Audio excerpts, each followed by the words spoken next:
Streaming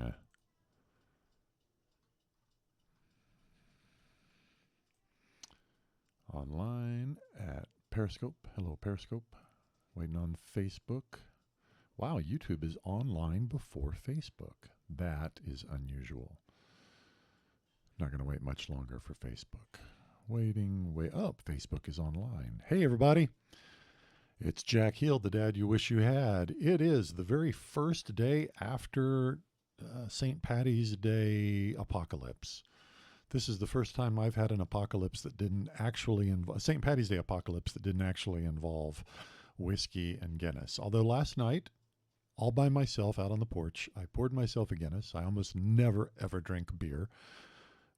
But I poured myself a Guinness and a shot of Jameson and sat and enjoyed St. Patty's Day evening in the still and the quiet of my backyard. Really enjoyed it. Let's pause for a moment and be glad that we're here. Let's give a toast to this present moment.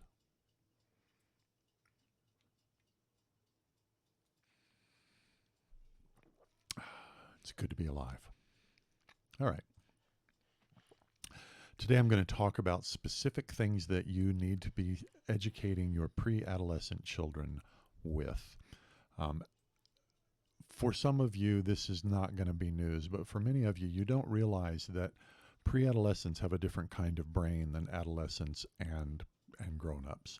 The pre-adolescent brain is a data sponge. You are really, really missing it if you don't give your pre-adolescents lots of things to memorize. The reason that we have children learn letter sounds, letter shapes, numeral shapes, basic literacy, basic numeracy, phonics, when they are this age is because it requires a tremendous amount of memorization that the adolescent and post-adolescent brain are not as good at.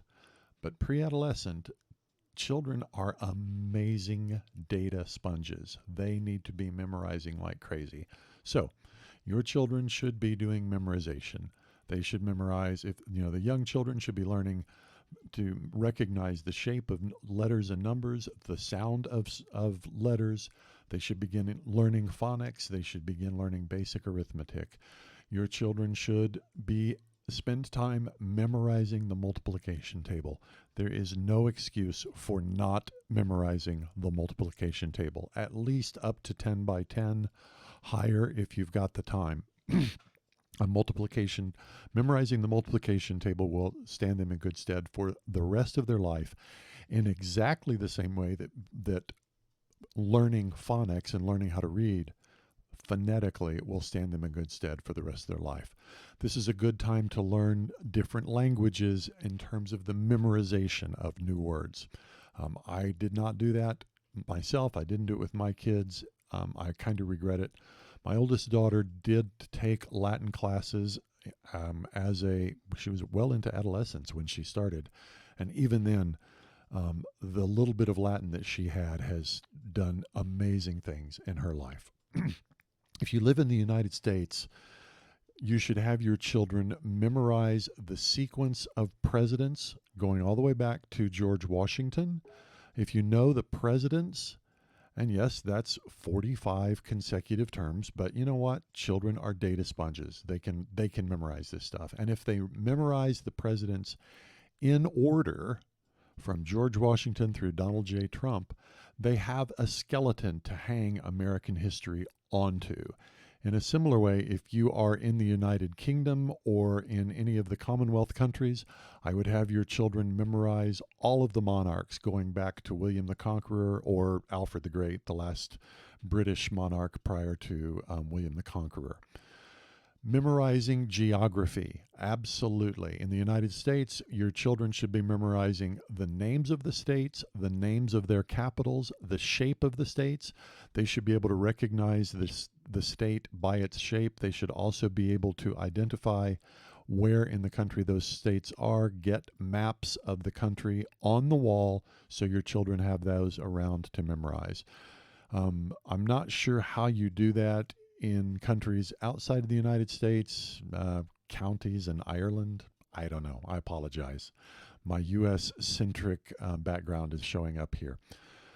In addition to political boundaries, the state names and capital names, they should be learning the names of countries, the shapes of countries, the names of continents, the shapes of the continents. They should learn the names of the oceans and the names of the major seas. And finally, above all, your children should be hearing and memorizing poetry.